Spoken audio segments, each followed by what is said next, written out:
Bonjour à toutes et à tous et bienvenue pour un nouveau guide d'après-séance et aujourd'hui on va parler d'un film qui sort sur Netflix, ce n'est autre que Intuition, film réalisé par monsieur Alejandro Montiel qui a réalisé entre autres Perdida. Alors le film ici est un thriller policier, donc on va suivre une enquête principale et d'autres enquêtes qui sont là pour apporter un peu de lore, mais aussi pour essayer de duper le spectateur pour éviter que le film soit extrêmement prévisible. Le souci c'est qu'il est beaucoup trop prévisible. Et en plus de ça, il a quand même le culot d'éviter de nous dévoiler certains éléments de l'enquête, comme des protagonistes, qui seraient indispensables pour nous spectateurs, pour mieux comprendre et aussi pour potentiellement découvrir la vérité par nous-mêmes, sauf qu'il faut avoir de l'intuition dans ce film pour découvrir la dite vérité.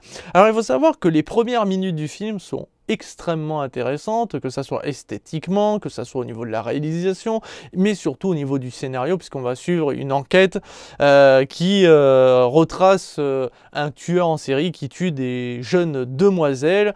Et je vous avoue que les premières minutes sont assez glauques, il y a une ambiance très sombre, il y a un truc très morbide, et je me suis dit, mais ça va être cool, on va suivre différentes enquêtes qui vont nous montrer que celles-ci ont de l'impact sur les enquêteurs, et peut-être que ça crée des dérives chez eux, que ce soit au niveau de leurs relations amicales, familiales, professionnelles, peut-être que certains sont devenus eux-mêmes des tueurs et qu'on va suivre justement une jeune enquêtrice qui va devoir découvrir la vérité et tout, ça peut être un truc très cool.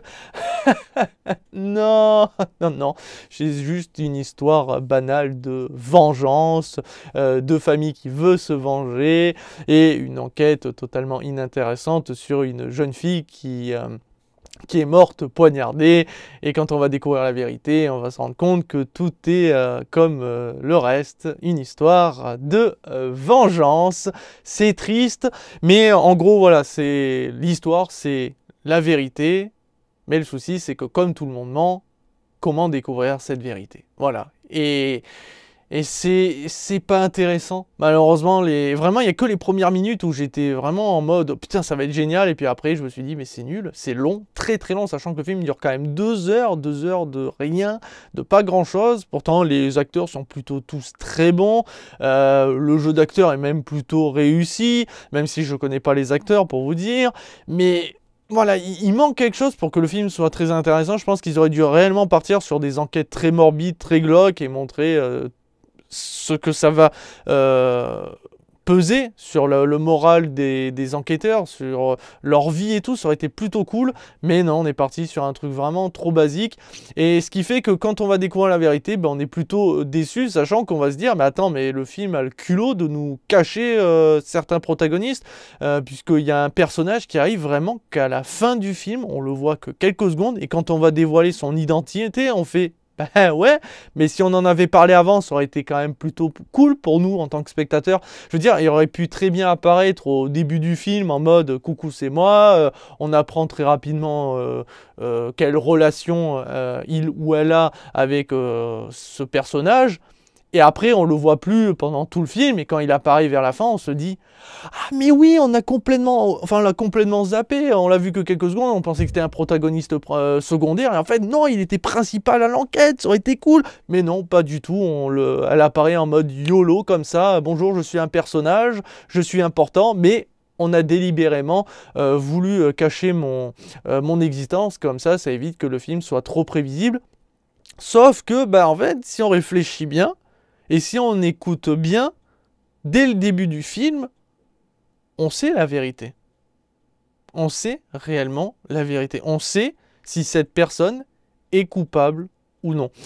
Puisqu'en gros, pour l'histoire, il faut savoir que monsieur Francesco Juanes, incarné par Joaquim Furiel, est un grand enquêteur avec des méthodes assez particulière, mais c'est quelqu'un d'assez brillant, il a pas mal d'intuition et arrive à découvrir souvent la vérité, ce qui fait qu'il est assez respecté. Le souci, c'est qu'il y a une ancienne histoire de son passé qui ressurgit avec la mort d'une connaissance, une connaissance qui a malheureusement tué sa femme.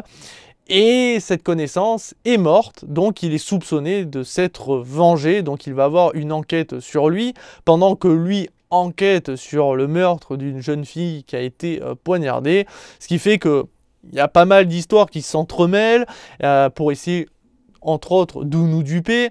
Et sur le papier, ça aurait pu être intéressant, sauf que comme je le dis, en fait, si vous réfléchissez bien, c'est très prévisible et vous savez si Francesco est coupable ou non dès les premières minutes. Et je pense qu'il aurait été important d'apporter ce protagoniste qui arrive tout à la fin du film au début et ça aurait permis de mieux nous duper. Et le souci, c'est comme il arrive beaucoup trop tardivement, t'as eu le temps de te mettre en tête si oui ou non il est coupable. À chaque fois, on nous dit, mais je te rappelle que tout le monde ment, blablabla, etc. Il ne faut pas se focaliser sur les détails, ou en tout cas sur les preuves, ou sur ce que disent les personnes, mais réfléchissez bien. Oui, mais justement, si on avait apporté ce protagoniste bien avant, on aurait pu soupçonner soit ce protagoniste, ou en tout cas son lien avec cette personne, ça aurait mieux fonctionné. Et en fait, comme ils ont voulu délibérément le zapper, ce personnage, ben quand il arrive, tu fais, bah oui, mais depuis le début, je me suis mis en tête cette vérité en tout cas. Bien sûr, ça va pas fonctionner sur tout le monde. Je sais que tout le monde va pas réfléchir comme moi je réfléchis. Il y en a qui vont tomber dans le panneau. Surtout quand, comme je vous dis, il y a tellement d'informations, il y a tellement d'enquêtes parallèles, enfin il y en a 3 au total, mais il y a tellement de retournements de situation où à un moment cette personne va découvrir que cette voiture n'était pas là, ou cette voiture était à ce moment-là, et à ce moment-là, en plus on montre une scène où ce personnage parle à cette personne, donc après tu te dis ah mais oui mais en fait elle était là, donc elle pouvait pas être là, etc. Enfin ça va très vite, mais à chaque fois on se dit oui mais peut-être qu'en fait on nous fait croire ça, donc c'est pas la réalité, oui mais ça marche pas. Franchement, réfléchissez bien et vous verrez que ça marche pas du tout. Et il y a une autre enquête qui est alors extrêmement secondaire et pas intéressante pour un sou, puisqu'il y a une histoire de photos avec un autre policier. On va voir ces fameuses photos et on comprend que cette personne veuille les récupérer. Ça, d'accord, sur le coup, on comprend. Pour lui, d'accord. Sauf qu'on ne sait pas quel impact auront ces photos si elles étaient divulguées. Est-ce qu'il perdrait son emploi? Est-ce que sa femme le quitterait? Mais on ne sait même pas s'il a une femme. Donc quelle importance ont ces photos pour cette personne? Et ben, le film ne nous donne pas la réponse. Et c'est pour ça que quand Francesco va agir sur ces photos-là, on ne comprend pas pourquoi il agit ainsi. Ah, on ne le sait pas. Parce qu'il est ami avec cette personne, ou parce qu'il a du respect pour cette personne, ou parce qu'il sait que si ces photos tombent en de mauvaises mains ou a été divulguées, eh ben, ça serait tous les policiers qui seraient dans la panade. On ne sait absolument pas. C'est juste une enquête, comme ça, supplémentaire, en mode pour encore plus nous brouiller l'esprit. En fait, c'est un film qui a voulu en faire beaucoup trop, pour essayer de rendre le film pas trop prévisible, pour éviter qu'on se dise trop rapidement que cette personne est coupable ou non. Le souci, c'est qu'à vouloir faire beaucoup trop, eh bien on se fait chier. Et surtout, c'est que le message, on va dire, principal, tout le monde ment, il faut avoir de l'intuition, réfléchissez bien, passe un petit peu à la trappe, parce qu'on se contente d'attendre, d'avoir des dialogues, d'avoir des réponses, pour à chaque fois se dire, ah ben en fait, je vais dans cette direction, ah mais non, maintenant je vais aller dans cette direction parce qu'on m'a donné un nouvel élément. Le problème, c'est que maintenant, il y a un nouvel élément qui arrive tellement tard, donc je vais partir dans cette direction. Mais si je réfléchis bien, tout à l'heure, j'étais là, et avant, j'étais là, ah ben je vais peut-être rester là, et ainsi de suite, mais sauf que on attend finalement la fin du film en mode, bon, il est temps de nous dévoiler la vérité, ah c'est ça la vérité, je suis déçu. Et le film est très décevant. Quand tu découvres la vérité, c'est extrêmement décevant parce que c'est juste une histoire banale de vengeance. Alors qu'au début, on parle vraiment de tueurs en série, de jeunes filles qui sont impliquées, de choses morbides et glauques. Et tu t'attendais à ça tout le long du film. Alors qu'en fait, il n'y a rien de morbide, il n'y a rien de glauque. C'est juste des putains de mensonges, c'est juste des putains de vengeance, c'est juste des histoires presque lambda, j'ai envie de dire, sauf qu'on parle de policiers, on parle d'enquête, on parle de nouvelles recrues pour par exemple Pipa, incarnée par Luisana Lopilato, qui est un personnage qu'on voit au début du film, on ne sait même pas qu'elle est nouvelle.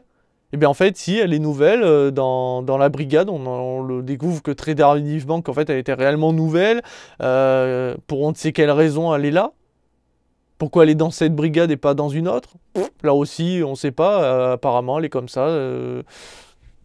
On s'en fout en fait. Oui, d'accord, on s'en fout, mais c'est important. Je sais pas, c'est un personnage qui est principal. Moi, j'ai envie de savoir pourquoi elle est dans cette brigade, pourquoi elle a choisi de travailler avec cet enquêteur-là et pas avec d'autres personnes. Bah, ça aussi, on s'en fout et c'est dommage. Ça, c'est couillon. D'ailleurs, il y a aussi le fait est que Francesco est apparemment atteint d'un problème de santé. Et c'est con, mais le film, dès le début, nous montre qu'il se sent pas bien, qu'il va justement aller voir un médecin. Et tu sais que on nous montre ça pour nous faire comprendre qu'à un moment ou à un autre, son problème de santé aura un impact tout au tard. Et que ça pourrait être grave pour lui. Ça aussi, ça m'énerve, c'est un peu comme le fusil de Tchekhov. C'est en gros, on vous montre quelque chose, par exemple le fusil, pour nous dire ça sera utilisé plus tard. Et bien en gros, sa maladie sera utilisée plus tard. C'est trop prévisible. Ça n'a pas de sens. Vous voyez, c'est que on essaye d'être subtil en essayant de nous duper au maximum avec diverses enquêtes. On essaye au maximum de cacher certains éléments principaux pour éviter que le film soit trop prévisible. Mais d'un autre côté, on rend le film extrêmement prévisible. Ça n'a strictement aucun sens. Pour moi, le film est bancal, il veut en faire trop et ça ne marche pas du tout. Donc je lui donne une note de 2 étoiles sur 5 parce que c'est bien réalisé, techniquement parlant, c'est réussi, même s'il y a des musiques, bon, tu te dis, ça colle pas trop à l'ambiance. Le jeu d'acteur est plutôt bon. La relation entre Francesco et Pippa marche plutôt bien, puisque vu que Pippa enquête, c'est normal qu'elle se rapproche de Francesco, parce qu'elle cherche à le comprendre, elle cherche à découvrir la vérité, donc forcément, petit à petit, elle s'attache à lui, mais en même temps, elle a peur de lui d'une certaine manière, donc ça fonctionne. Mais le scénario est vraiment bancal d'une certaine manière. Bref, c'est un film que je recommande pas du tout. Peut-être que Perdida est peut-être plus intéressant dans la filmographie d'Alejandro Montiel, mais en tout cas, à cause d'Intuition, ça ne donne clairement pas envie d'aller découvrir son second film. Et bien voilà qui conclut ce nouveau guide d'après-séance. Je vous dis à très vite et à très bientôt pour toujours plus de vidéos.